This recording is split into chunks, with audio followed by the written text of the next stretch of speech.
मार्च 2017 कार्यकर्ताओं की आंखों में जीत का जोश था, क्योंकि 2 साल पहले दिल्ली में ऐतिहासिक फतह हासिल करने वाली आम आदमी पार्टी के लिए पंजाब महज एक राज्य नहीं बल्कि वर्चस्व स्थापित करने की एक उम्मीद थी। न्यूज चैनलों पर बड़े बड़े एंकर्स एग्जिट पोल पर चर्चा कर रहे हैं कि पंजाब में आम आदमी पार्टी की सरकार आने वाली है। पार्टी के दफ्तर में हलचल थी, लेकिन जैसे ही गिनती शुरू होती है, ग्राफ नीचे गिरने लगते हैं। पंजाब में 117 सीटें हैं और आप महज 20 पर सिमट जाती हैं। पंजाब में प्रशांत किशोर की रणनीति ने अमरिंदर सिंह को सत्ता के सिंहासन पर बिठा दिया था। दिल्ली के सीएम आवास में हार की झुंझुलाहट थी और ईवीएम पर दोष मढ़ा जा रहा था। लेकिन उस शोर शराबे के बीच एक शख्स ऐसा भी था जो हार के बहाने नहीं बल्कि हार की वजह तलाश रहा था। उसने चुनावों के दौरान भी पार्टी के सर्वे डेटा पर सवाल खड़े किए थे, लेकिन तब उसकी एक नहीं सुनी गई। वक्त का पहिया घूमा और 2022 के रण में पार्टी की कमान उसी शख्स के हाथ में थी। उसने पंजाब की मिट्टी में आंकड़ों की ऐसी बिसात बिछाई कि राज्य के बड़े बड़े सियासी दिग्गज जो दशकों से अजय माने जाते थे, ताश के पत्तों की तरह ढह गए और पार्टी ने 117 में से 92 सीटें जीतकर इतिहास रच दिया। पंजाब में 91 सीटें लाने के बाद ये पहली आपकी सुनामी में डूब गए दिग्गज नवजोत सिंह सिद्धू चुनाव हार गए हैं। सीएम अमरिंदर सिंह चुनाव हार गए हैं और सरकार बनाने का दावा पेश करेंगे। सिंह बादल, सुखबीर सिंह बादल भी हार गए हैं चुनाव।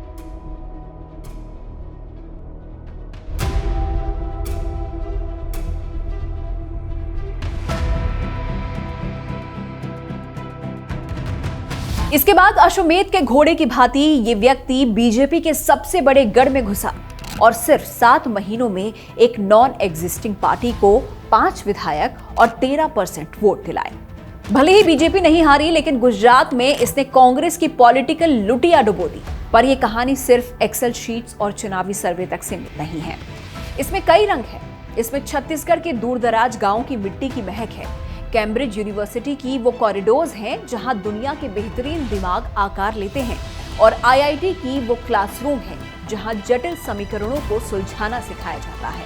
नमस्कार, मैं हूं रेखा कड़ाकोटी और आज बात करेंगे संदीप पाठक की। कैसे आपका एक लॉयल मास्टरमाइंड अब बीजेपी के खेमे में पहुंच गया है। संदीप पाठक का जन्म छत्तीसगढ़ के मुंगेली जिले के गांव में हुआ था, लेकिन संदीप पाठक की जिंदगी का सबसे दमदार हिस्सा उनका एकेडमिक रिकॉर्ड। कैसे एक लड़का छत्तीसगढ़ की धूल भरी सड़कों से निकलता है और दुनिया की सबसे आलीशान यूनिवर्सिटीज की सीढ़ियां चढ़ता है। कहानी शुरू होती है छत्तीसगढ़ से। संदीप ने 5वीं क्लास तक गांव में ही पढ़ाई की, फिर बिलासपुर से बीएससी और एमएससी की डिग्री ली। यहां तक जिंदगी एकदम आम थी, लेकिन साइंस की किताबों में डूबे हुए उस लड़के ने रिसर्च में अपनी किस्मत आजमाई। संदीप आईआईसीटी हैदराबाद और एनसीएल पुणे जैसे भारत के टॉप रिसर्च संस्थानों में पहुंचे। यहां पर उन्होंने केमिकल और मटेरियल साइंस की बारीकियों को समझा। फिर वो पहुंच गए ब्रिटेन की कैम्ब्रिज यूनिवर्सिटी में। साल 2011 में संदीप पाठक ने high temperature super conducting materials जैसे पेचीदा टॉपिक में अपनी पीएचडी पूरी की। कैम्ब्रिज के बाद संदीप ऑक्सफोर्ड यूनिवर्सिटी और फिर एमआईटी में पोस्ट डॉक्टरल रिसर्च फेलो रहे। 2012 से 16 के बीच वो दुनिया की सबसे एडवांस लैब में मटेरियल साइंस और फिजिक्स पर रिसर्च कर रहे थे। 2016 में संदीप भारत लौटे। उन्होंने आईआईटी दिल्ली में एनर्जी साइंस और इंजीनियरिंग विभाग में असिस्टेंट प्रोफेसर के तौर पर ज्वाइन किया। साथ ही वॉलंटियर की तरह आम आदमी पार्टी से भी जुड़ गए। लेकिन 2020 में उन्होंने अपनी नौकरी छोड़ी और अपने मैथमेटिकल प्रिसिजन और डेटा एनालिसिस का पूरा इस्तेमाल लैब की जगह राजनीति के मैदान में करना शुरू कर दिया। सोचिए, जो इंसान एमआईटी और ऑक्सफोर्ड जैसी जगहों पर रिसर्च कर चुका हो, उसके लिए चुनावी डेटा और स्टैटिस्टिक्स को समझना कितना ही मुश्किल रहा होगा।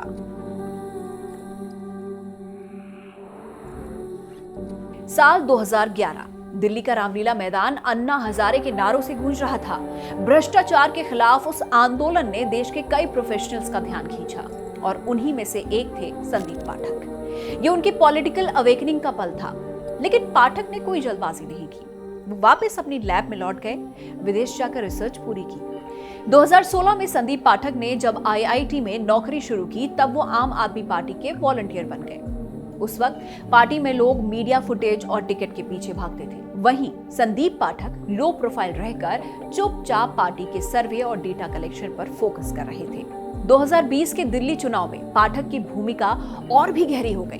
दिल्ली चुनाव के वक्त उन्होंने पॉलिटिकल स्ट्रैटेजिस्ट प्रशांत किशोर के साथ काम किया। इस चुनाव में आम आदमी पार्टी ने 70 में से 62 सीटें अपने नाम की।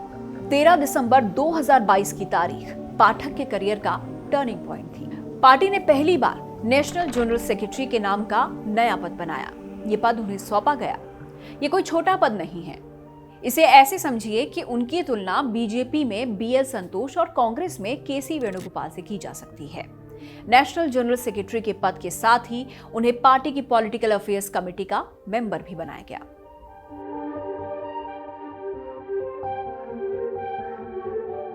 इमेजिन कीजिए, एक चुनावी रैली है, हजारों की भीड़ है, नारों का शोर है और मंच पर चमकते चेहरे हैं। अब इस सीन से थोड़ा पीछे हटिए, उस अंधेरे कमरे की तरफ चलिए जहां पर स्क्रीन्स पर डेटा के चार्ट्स हैं और टेबल पर स्प्रेडशीट के प्रिंट आउट हैं। यहीं से शुरू होती है संदीप पाठक की चुनावी स्ट्रैटेजी। संदीप पाठक की वर्किंग स्टाइल ये बताती है कि उनके लिए पॉलिटिक्स शॉर्टकट नहीं है।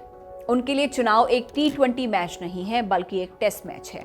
एक तरफ कई पार्टियों के कैडर चुनाव से 2-3 महीने पहले जागते हैं, तो दूसरी तरफ पाठक ने बीजेपी स्टाइल ऑफ वर्किंग अपनाई है। यानी वो 2-3 साल पहले से ही ग्राउंड पर मेहनत शुरू कर देते हैं। पंजाब इसका सबसे बड़ा गवाह है। 2017 से 2022 के बीच जब दुनिया की नजरें हेडलाइंस पर थी, पाठक चुपचाप पंजाब के गांव की मिट्टी छान रहे थे। उनका काम करने का तरीका बेहद साइंटिफिक है। सर्वे करना, फीडबैक लेना और फिर उसे एक सिस्टमैटिक ढांचे में ढाल देना। उनके साथियों का कहना है कि वो किसी राज्य में कदम रखते ही सबसे पहले वहां के रग रग को डेटा के जरिए समझते हैं। संदीप पाठक उन नेताओं में से नहीं हैं जो कैमरे के सामने दहाड़ते नजर आए। वो लो प्रोफाइल रहना पसंद करते हैं। राजनीति जहां पर नेताओं के लिए दांव पेच का खेल है, तो वहीं पाठक के लिए ये सिर्फ आंकड़ों की बाजीगरी है। पाठक का सबसे बड़ा हथियार है कैडर। देखो, अगर संगठन की नींव मजबूत हो तो इमारत खड़ी करना मुश्किल नहीं होता। 2022 के पंजाब चुनाव में उन्होंने दिल्ली मॉडल को सिर्फ एक नारा नहीं रहने दिया, बल्कि उसे मोहल्ला कमेटियों और वॉलंटियर्स के नेटवर्क की मदद से पंजाब के लोगों तक पहुंचाया।